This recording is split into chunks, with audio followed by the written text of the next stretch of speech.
Hello, and welcome to the Environmental Affairs Lab at DFW Airport. So first of all, we'd like to talk about planes and the sound effect of those planes. So aircraft take off and land at the airport. In fact, Dallas-Fort Worth is one of the busiest airports in the world. However, planes coming to and from the airport sometimes fly over people's houses or schools or other noise-sensitive areas. To some, the sound of a plane flying over where they live or go to school can be loud or interrupt normal activities. To them, the sound is noise or unwanted sound. And that's why DFW Airport has a noise management team to work with the many cities that are located near DFW to build land uses that are compatible with airplanes flying overhead, like offices or industrial facilities. We also help to address noise concerns and engage with local communities. DFW's noise management team has 4 primary action areas. First of all, we promote. So we work with local communities to promote and encourage compatible land development near the airport.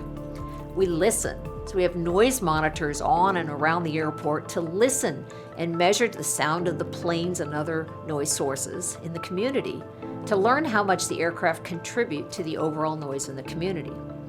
Finally, we monitor. So we have software programs that allow us to see where airplanes fly coming to and from the airport, including what land areas they fly over. And finally, we engage. We engage with local communities and individuals to help them understand flight patterns and where they live in relation to those flight patterns, as well as understand their questions and concerns. We also advocate for communities to help reduce noise effects. So if you want to learn more about aircraft noise, this video is the one for you. As part of Earth Day, we wanted to share with you about planes. Our theme is planes, rains, and atmospheres. So let's talk about planes. In the Environmental Affairs Department at DFW Airport, we have what's called a noise program. So as planes take off and land out of DFW Airport, they make sound. Some people love the sound, some people don't. So we have a whole noise management program focused on helping communities with aviation noise. So we're going to go through a presentation here and show you some of the things that we do at DFW Airport. So this is kind of our agenda of what we're going to talk about. So what is noise and why is it an issue? A little bit of background, how our noise program evolved or changed over time, and then some of the expectations and challenges we have for the future. So what is noise? I mean, what's the difference between noise and sound? It's the same thing, right? Well, actually it's not. So noise is unwanted sound.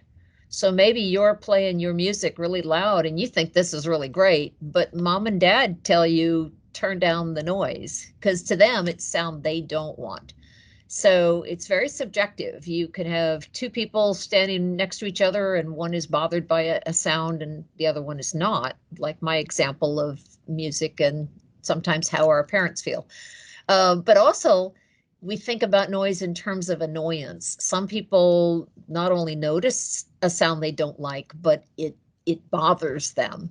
And sometimes it bothers them because the sound is really loud, and sometimes it bothers them because they're trying to sleep or they're trying to watch TV or they're trying to, talk on the phone, and that sound interrupts what they're trying to do. So that's what we would call kind of non-acoustic. So let's talk a little bit further about how we measure noise. So noise is measured in decibels. And the way you can kind of think about this, if you're talking to your friend and you're about 3 feet apart, normal conversation is about 65 decibels. So if a plane flew over and it was 75 decibels, that doesn't sound like that'd be very much. But to the way our ears hear noise, to our ears, that plane flying over at 75 decibels would sound twice as loud as our conversation. And then potentially you can't hear your friend because the plane is so loud. So we measure it in decibels, but at the airport, we tend to look at noise, all the noise cumulatively. And so that's a different metric. So that metric is called DNL. So DNL is a day-night metric, and this is what the Federal Aviation Administration requires that we use to measure long-term noise. And we create these little bubbles like you see in this graphic. These are basically lines of equal noise exposure measured in this DNL, or day-night level. And the day-night level includes a penalty for noise that occurs at night. So if a plane takes off at night, to this metric, it's counted as if 10 planes took off, because people are trying to sleep at night and so tend to be more sensitive to noise at night. And according to the FAA, 65 DNL is what they would consider significant noise. So that's like noise. If you lived in the 65 DNL, that would be really loud compared to somebody who lived in the 60. So noise has progressed quite a bit for aviation noise. So this graphic on the left shows efforts to, through technologies, make aircraft quieter. So the aircraft from back in the 60s and 70s were significantly louder than the planes that fly today. And we measure those different categories in terms of stages. And you can see by this step graphic that there's been huge step changes in the level of noise that we hear from aircraft because of this great research that's been done. In fact, this middle graphic, 95% of the people who lived in significant noise, they've reduced that from the level of people that back in 75 that lived in the 65 to 2015. That was a 95% reduction. It was huge. And at the same time, air traffic grew, a 260% increase in people flying on planes. So while air traffic was growing, we were able to reduce the noise just because aircraft got that much quieter. It's pretty cool. So why is noise still an issue? Well, back in the 50s and 60s and 70s, I mean, you might have one really loud plane that flies over your house, and it's so loud that puts you in the 65 DNL. Well, aircraft got quieter. Well, now maybe you have 10 airplanes that fly over your house, and they're quieter, but 10 times their quiet sound still puts you in 60 DNL. Well, nowadays, you might have you could have 100 flights that fly over your house. Individually, they're pretty quiet, but when you add them up cumulatively, they could still put you in the 65 DNL. Also, flight patterns have changed. There's more, concentrated flights where like everybody's flying the same flight path. And so if you live under that flight path, tend to get, more noise. So it's really kind of been a change in how aircraft fly and the fleet of aircraft. So let's talk a little bit about DFW's background in terms of our noise program. So this is kind of interesting. So this graphic on the left is what the land looked like where DFW Airport is now. This is what it looked like before the airport was built. And you don't see very many buildings. It was pretty much farmland. So all the little rectangles and such you see are people that were farming their land. And then the orange line shows the boundary of today. You can see there really wasn't much out there.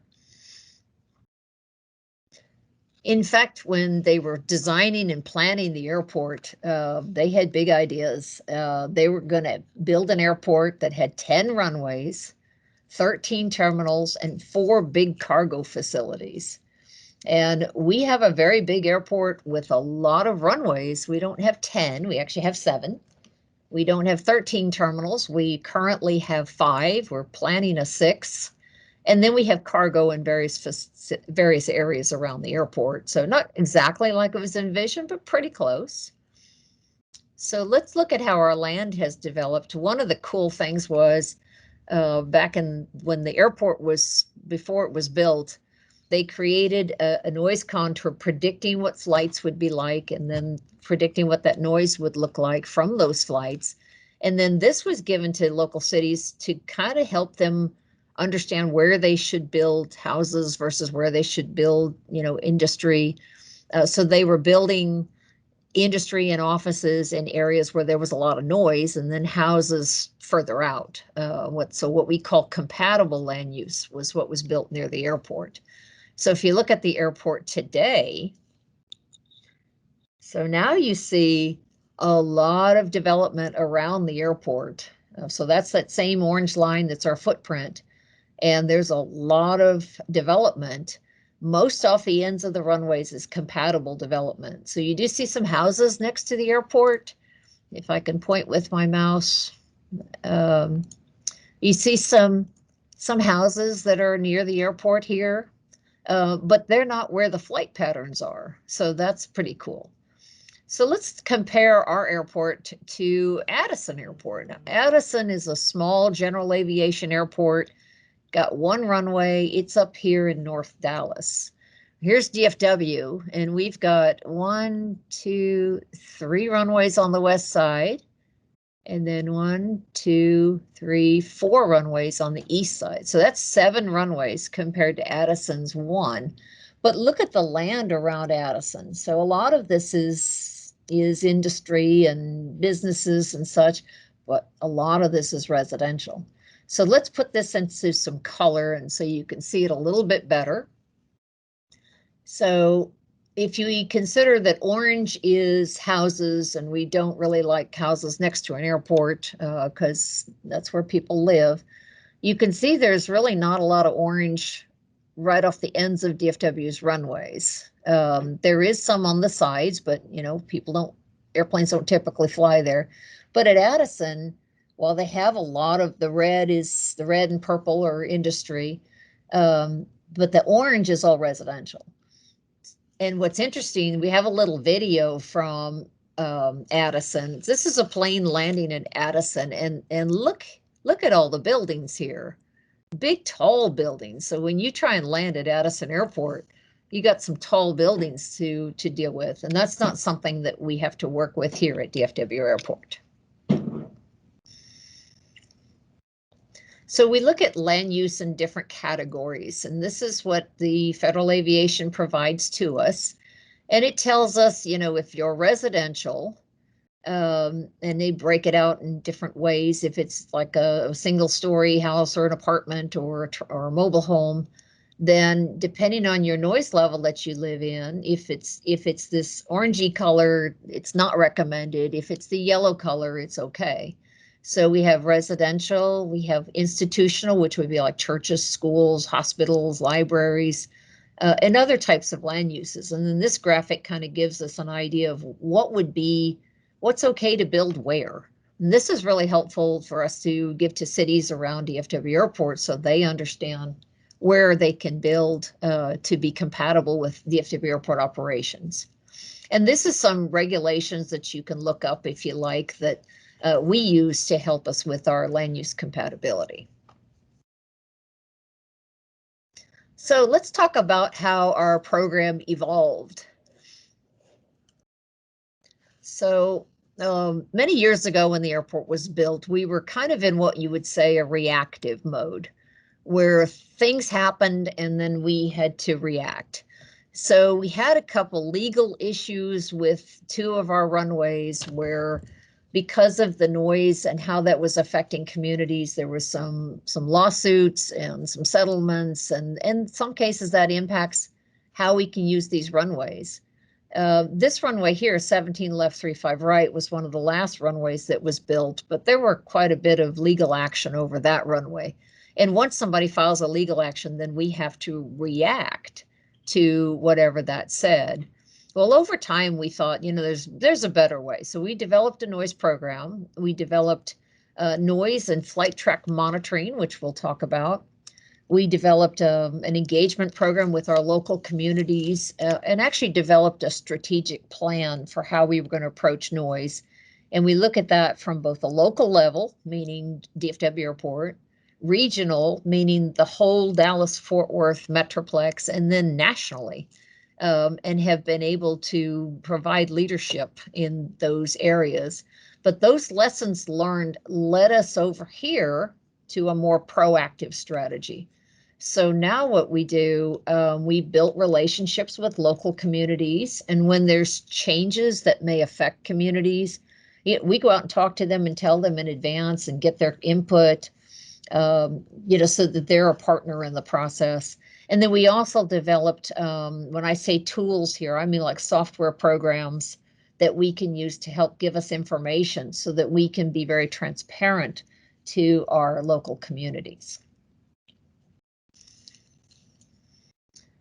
So back when we built our easternmost runway, so here are these bubbles of noise exposure. So we had to do what's called mitigation. So these areas had a significant increase in noise because of the new runway we were building. And so then these different colors tell you kind of what we had to do. The purple we had to buy because we needed it for runway development. And then the gray area, we offered sound insulation to like apartments and schools. The orange area here, so this is in the purple area. So the purple line is the 70 DNL. So that's really loud. So we offered to buy out the people that lived in this area so they could just move away and get away from the noise.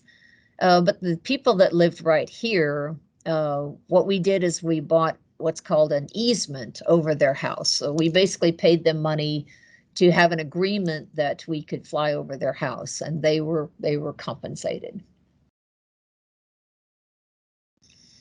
So let's talk about some of our lessons learned, how that developed into our strategic plan. So because of through our strategic plan, we distilled our program essentially into these 4 elements. So we promote compatible land use, we listen with noise monitors, we monitor flights around the airport, how aircraft come in and out of the DFW area, and then we engage with local communities. So let's look at each one of those individually. So promoting compatible land use, these are those noise contours again, and this is what local cities use to govern what's good land use. So somebody said, hey, I want to build some houses right here. Well, that's actually in the significant noise zone. So we would probably go to that city and say, well, this is really not a good idea because it's right in the flight path, and so it'd be very noisy there. A couple of our local cities have adopted land use patterns. For example, this is the city of Southlake, so they get affected by one of our diagonal runways. So within this noise corridor, they tried to develop basically land uses that are compatible with those flight paths. Same thing in the city of Capel. This is where the noise contour is right here, this purple dashed line, and they even created a buffer beyond that. So even if you live outside that contour, they may require certain mitigation to make sure that people have a quiet home to live in. Now we do have some challenges as cities run out of land. They don't really have any place else they can build. You know, we've had some cases where houses were built really close to the airport. So this is an area here and here where, you know, the city needed housing. This was open land. So that's not really something that we think is a good idea, but it's not our land. It's that city's land. So we would go to the city and tell them just the facts about where they are in relation to runways and noise. In both of these cases, the houses were approved to be built, but there's easements on the properties, and the properties were sound insulated. And the third thing was the people that were moving in were told you're moving in right next to an airport. So they knew, you know, essentially where they were at. We also had some apartments that were built here in Grapevine. So they're very close to runways, but they're not directly in a flight path. So while they get noise, it's not like airplanes flying directly overhead. It's more noise, just, you know, the airport's an industrial facility, so sometimes it can be kind of loud. Now, we mentioned our noise monitors. So these are devices that we have all around the airport. It's basically a microphone 20 feet in the air. We want it off the ground because we don't want noise sources on the ground that might interfere, like cars driving by. You can also get reflectivity, which is actually the sound waves that might bounce off the ground surface. So the microphone is way up here, and then all the equipment that measures the noise lives in this little box. So we've positioned these around the airport. So at the time we had 35. We actually have a few less than that right now and are building back up to 35. And then the color coding is just showing what quadrant they're in or how they're labeled. You know, these were all labeled southeast. These are labeled southwest. So this was just color coding for us and the way that we call them out. So this is kind of showing you a graphic of those noise monitors in relation to flight paths. You can kind of see how they react.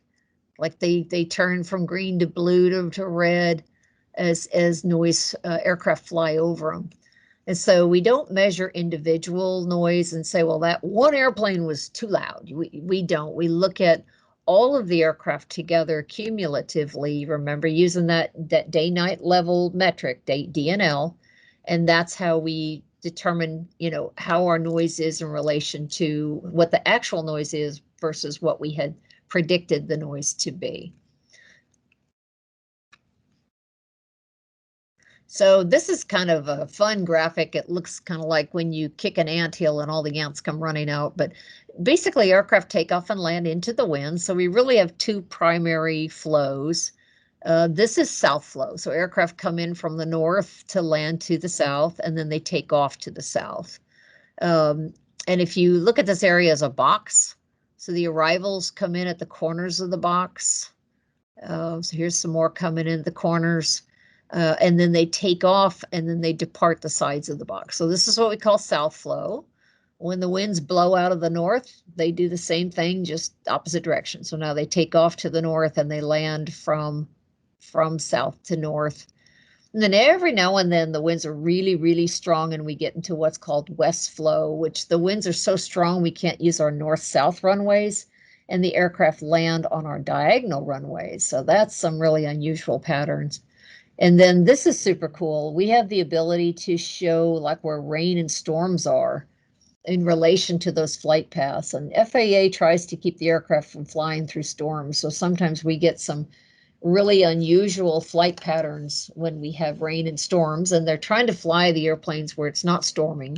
So somebody might call and say, why are you flying over my house? It's sunny at my house. Well, it's not sunny, not far away. So we use these tools to illustrate to people exactly where those flights are.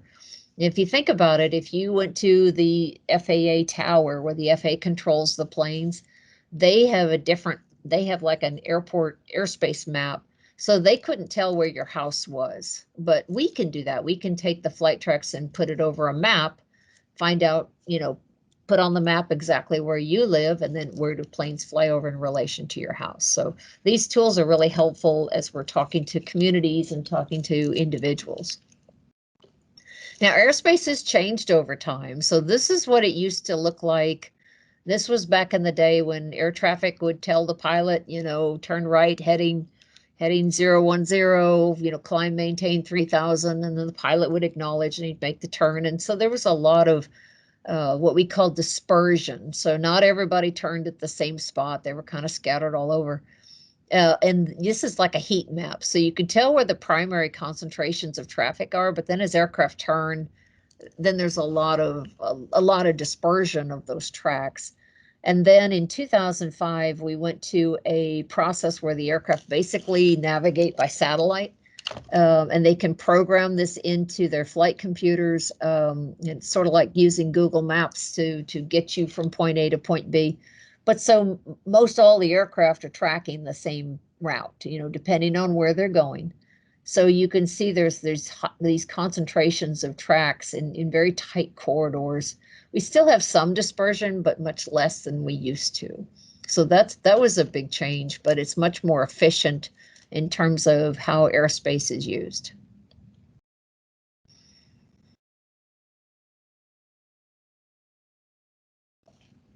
Next slide. There we go.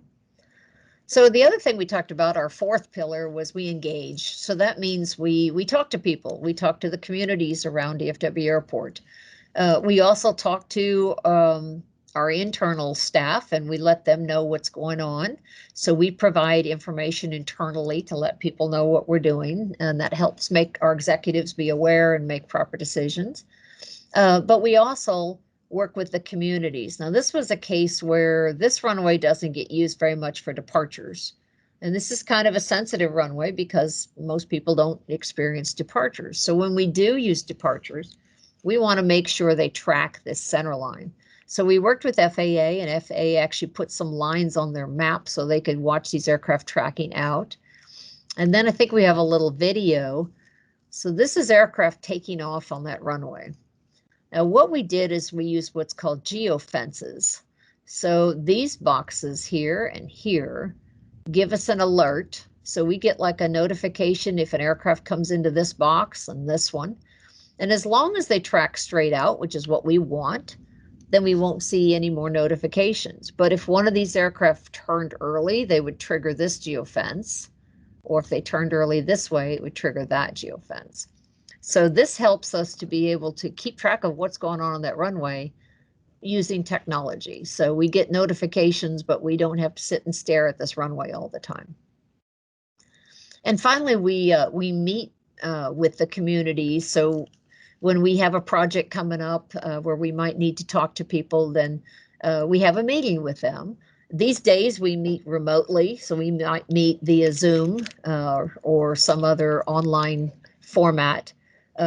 We used to meet in person. I hope someday we can do that again, but right now we still have a way that we can reach out to people and meet with them and let them know what's going on at the airport before it happens, and take their any questions or concerns into account in what we do to try and be sensitive to our neighbors.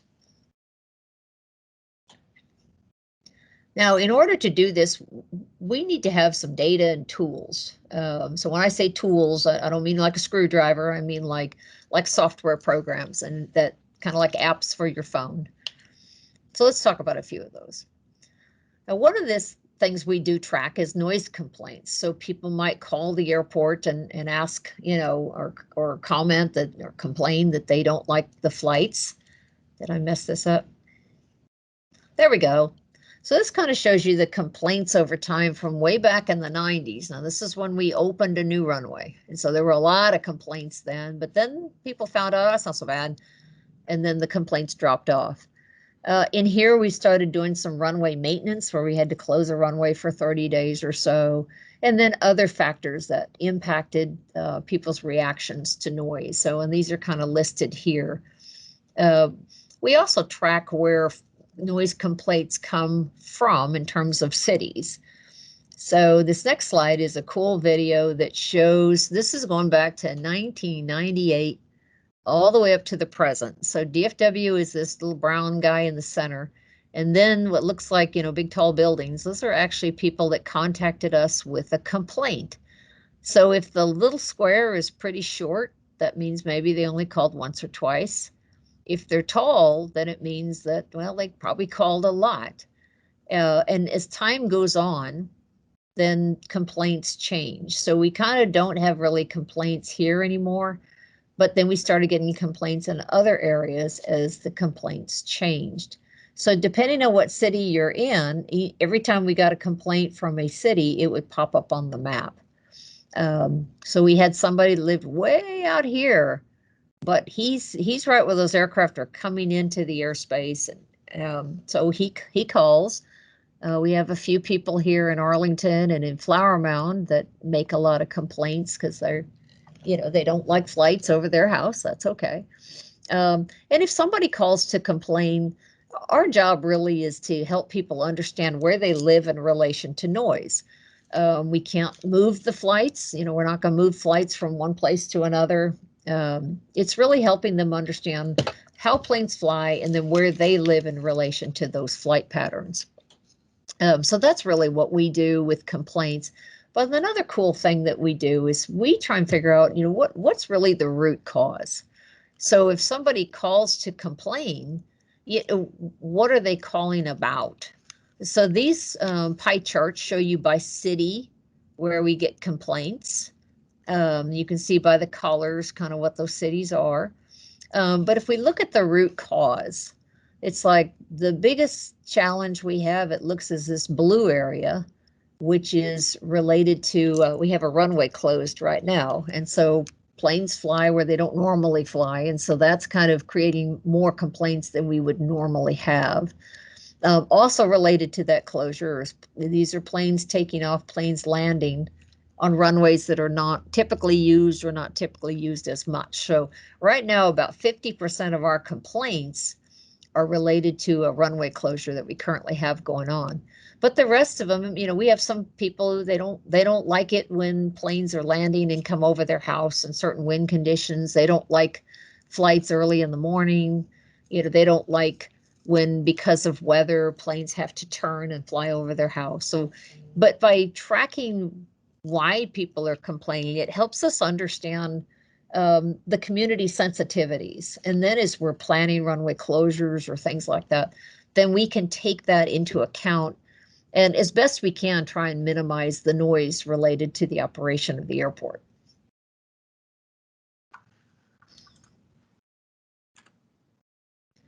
Now, it's important to have tools, as we talked about, and this is kind of a long video, and I'm going to let Sam Tan walk you through what this is showing you and what you're looking at. Sure, thanks, Sandy. What you're seeing over here is a demonstration of our new public noise web tool called DFW Noise Lab. And what's really neat is what you see on the screen, the laptop screen, is a snapshot, a screenshot of what our current DFW Airport noise page is. But what you will see now is sort of an animation of how you navigate through our DFW aircraft noise page. Now you can see some contact information, some basic information, but specifically our noise lab link. So what you have over here is something called Noise Lab, and from there you have some basic information, some information with regards to closures, anything related to runway, but specifically when we want to talk about what's a really cool feature called the flight tracker. Within this flight tracker, you can see near real-time information about specific flights. You can see what's going on in general, as you can see right now, what's happening, as well as going back into time, if you will, in querying. Let's say we want to see what's happened back in February 2nd, for instance. And let's say we want to see what happened specifically February 2nd at around 2 in the afternoon. So we can play back and see what exactly is happening. What you can see is the different aircraft, as well as type in this case over here, you can do a location search, put in your home address, your business, wherever you like to see, restaurant even. But based on that location, you can pinpoint exactly where it is on the map in relation to flights. So right now we're going to be clicking on a specific flight around this time period, and specifically this is a Southwest Airlines flight. What's really neat is you can actually see the point of closest approach. So you can see your home here, as well as a point of closest approach with this specific flight. So there is some distance. You can actually see the altitude of that certain point of how close, how close it was, and how high it was as well too. You can see the flight tracks. Now these flights, Southwest Airlines, they're coming to and from Love Field.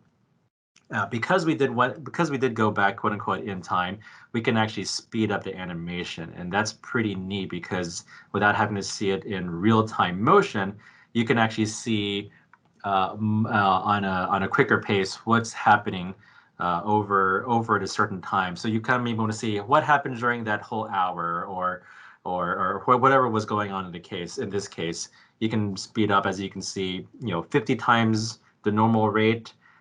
Which is what's showing right now. You can actually even go 100 times fast. So you're really zooming through. And so as we zoom further out to show more of the scale, you can actually kind of see the corner post that Sandy was talking about. And again, you have access to all of this as well too through our flight tracker site. Wanted to slow it down and kind of zoom back in towards DFW Airport. You can really see what exactly is going on, and specifically the noise monitors that we were talking about. As the plane does fly by, you can see that these noise monitors shown by these numbers change. So an aircraft passes by, you can see these numbers do in fact increase as the plane does pass by.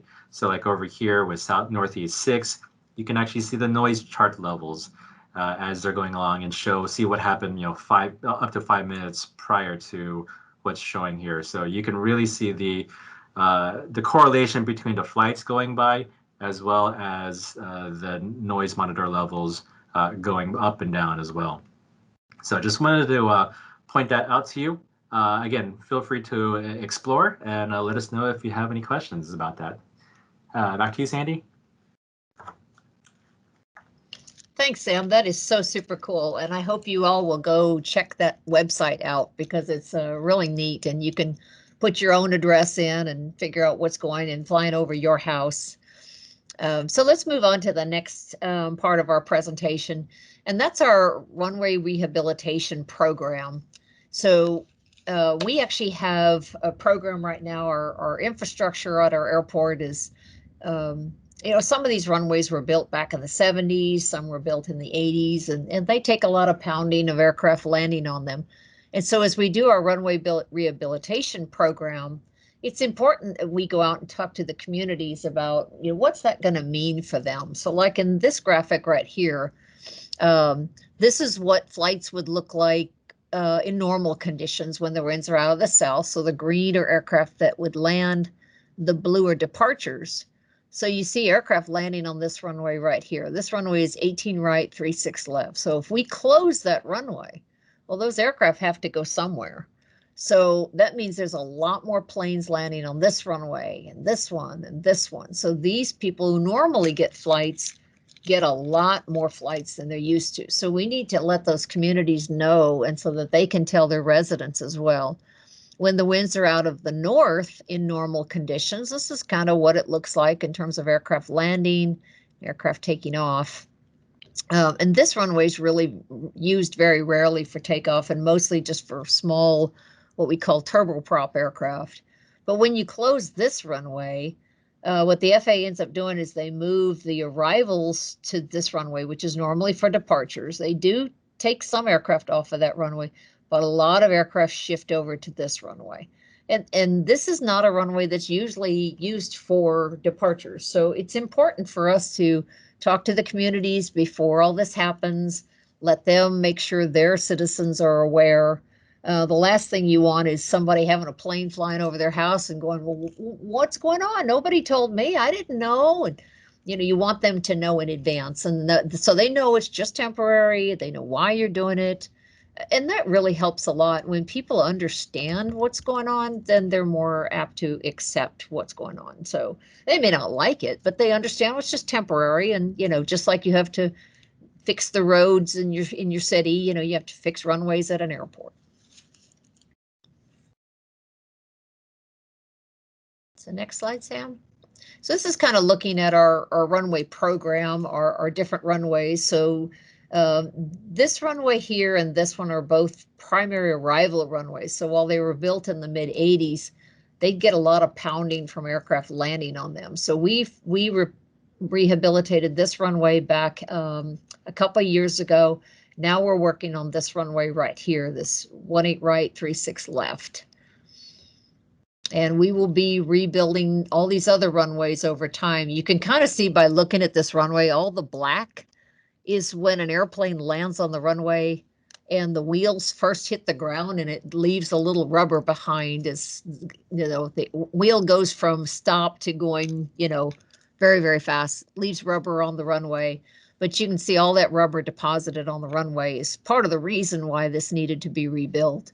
And we have some cool videos showing you the rebuild process. So the one on the left is just telling you a little bit about the project. This runway is 13,400 feet long. That's over 2 miles. The one on the left shows you kind of an in progress as they took out the center section of the runway because that's what takes the pounding. You see as this aircraft lands and then poof, you see a smoke. That smoke is where the rubber hits the runway, and that's where it leaves a little bit of that rubber on the runway. But that pounding, constant pounding on the runway is why this center section needed to be replaced. So this is a project that's going on right now. We're hoping it'll be done by the middle of next month. Now this is kind of just showing you again how we use our tools. So we had a complaint about somebody saying, well, you know, this plane flew over my house. They don't normally live in a flight path. It's like, well, why would that happen? Well, actually what happened was this aircraft it was coming into land, and it was a big airplane. Sometimes when an airplane is going to land, they just, for whatever reason, they need to try again. So he said, you know, can't do that. It's not working out for us. We need to go around and try again. So they turn them, they kind of make a big loop-de-doo and they come back in to land. And in doing that loop-de-doo, they flew over this area here where people aren't used to seeing flights. So let's listen as we hear what the air traffic controllers and the pilots were saying in this, what we call a missed approach.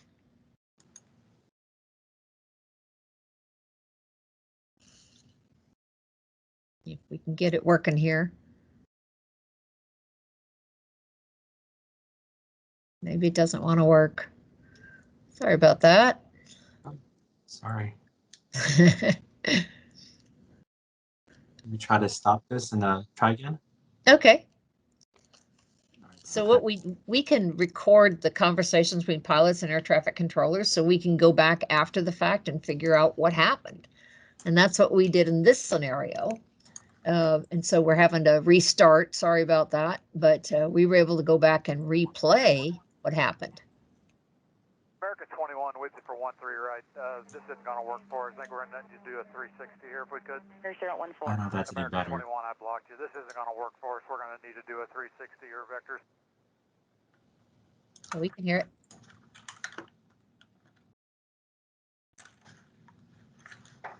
Well, we can just skip that part, I guess.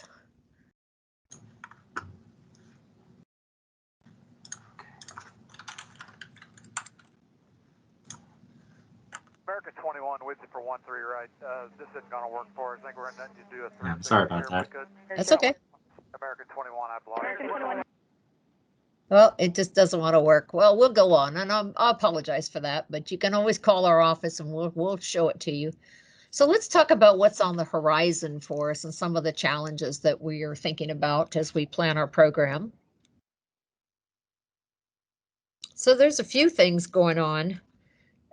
So one of the things is the noise contours are changing. So as aircraft got quieter, those noise contours get smaller and then their shape changes. One of the things that we did at DFW is we used what's called policy contours. So the cities and the airport are using the same line, and we don't have to worry about, you know, it was this way one year and that way another year. But that does create some challenges for us, and we'll talk a little bit more about that in a coming slide. But there's also some challenges to noise policy. So, you know, a lot of communities around the U.S. and really across the world, you know, don't like flights over their house or don't like noise. Some people don't even live near the airport, yet they're still getting overflown. So there's been a lot of pressure for the government to do something different when it comes to noise and how they regulate it, or the rules related to noise. So some of those challenges could affect our industry. For example, they may decide, you know, it's 65 is really not the right level. So instead of being at 65 DNL, it should be 55 or 60. And that could have some significant consequences for airports. Or some people say, you know, this day-night level, you know, that's not really the right metric. You know, I don't hear average noise over my house. I don't hear cumulative noise. I hear that one loud plane that wakes me up at night. So there's some challenges as to, you know, should this be the metric that we use?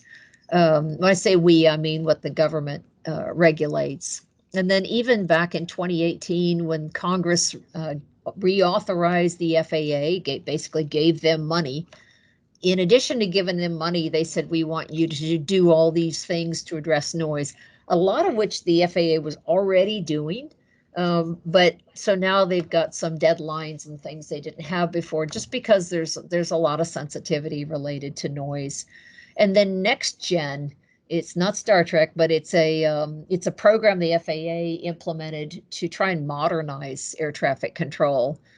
You probably have more technology in the phone in your hand than some of the old air traffic control facilities, and they thought that's probably not cool.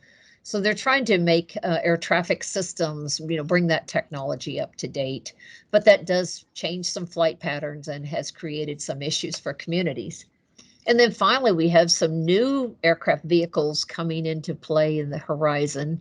And while it's kind of super cool, it does change some things for us. So let's walk through a few of these. We're about wrapped up, but we'll take a look at a couple of these items. So the first one was changes in the noise contours over time. So the big green line is a contour that was created before the airport was built. So it was created in 1971 to forecast 1985 operations, but communities around the airport adopted it for their land use policy and actually still use it. So is it the actual noise out there today? No, it's what we call a policy contour. And then the orangey colored line came around in 1992 when we built our newest runway, which is this one right here. I guess I have to do that first. So when this runway was built in 1992, that wasn't part of this evaluation for the green contour. So we had to have a different contour. So cities on the east side affected by that runway used the orange line. But to give you kind of a comparison, the blue line is the noise that actually occurred in, well, what was forecast to occur in 2020. Because of COVID, it actually probably was less because we didn't have nearly as many flights as we expected. But the difference really is there's a lot more flights in the blue line than there are in the orange line, and then there are in the green line. So lots more flights, and yet the noise contour is much, much smaller. That's because aircraft are so much quieter than they were, decades ago. The challenge with that is if somebody says, well, I want to build houses right here. Yeah, I'm at the end of a runway, but this isn't really the noise anymore. The noise is really over here. So it's fine, and getting really to work with the communities, and they've been great. They understand that this line may be here, but in 2025, it might be here. As more aircraft come into the fleet. So they understand these noise contours change. And so the cities have been very good about using this policy contour, and it's a constant line in the sand. So that's kind of an advantage DFW has. It's kind of a next one to look at is, so this is the new entrance. Isn't that the coolest thing? So these are Supersonics. Are actually coming back into our fleet.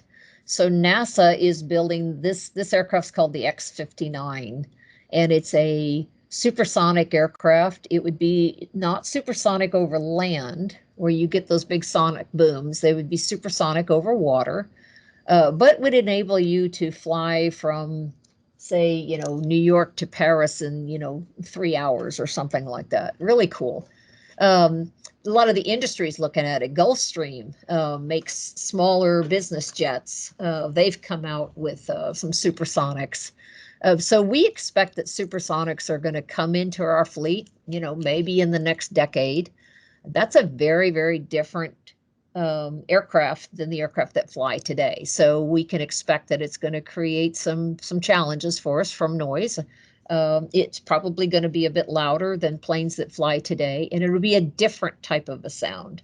And sometimes that's a challenge. Sometimes the aircraft are not louder, but it's different. Think about a helicopter flying over your house. With the blades turning, you get a totally different sound than like a jet or a prop flying over your house. So supersonics will be interesting. The next one is drones, or what they call urban air mobility. So urban air mobility is like taking an air taxi. So let's say you want to go from here to downtown Dallas because you're going to go to a concert, or you're going to a Mavericks game, or you're going to Fort Worth to the Bass Performance Hall, and you don't want to get on the highway and drive because the highways are congested. You could literally get on a little bitty plane and fly from the top of one building, maybe to the top of another building, or to a vertiport. Which is pretty cool. But there could be a lot of these little flights around, and we don't know what altitudes they'll fly. We don't know how many there'll be.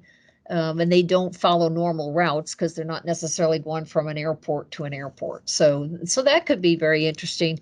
Then also the use of drones. It may be that you order a pizza, and instead of a young person coming and bringing your pizza to your door, it comes by drone, or your package that you ordered comes by drone. So we're expecting those to come into our fleet, and that's just different. So different sometimes is causes concern. So we're trying to learn as much as we can, so we can share as much information as we can with our communities, so that they can be prepared when these flights come. Just like we tell them in advance about a runway closure or something like that, as much information as we have about these new vehicles, we'll let them know as well. And that's pretty much our presentation. I hope this was really helpful to you. So this is myself and Sam. So we're the ones that have been your teachers today. And if you have any questions or want to follow up, we would welcome your phone call and would love to hear any questions that you have. Or if you wanted us to be able to show you this in more detail after our Earth Day is concluded. So thank you for your time. Enjoy Earth Day, and there's a lot more videos for you to watch. Did you enjoy that video? Are you interested in learning more? Use our Ask a Scientist feature to email us questions, and we'll get back with you with an answer. Thank you for watching.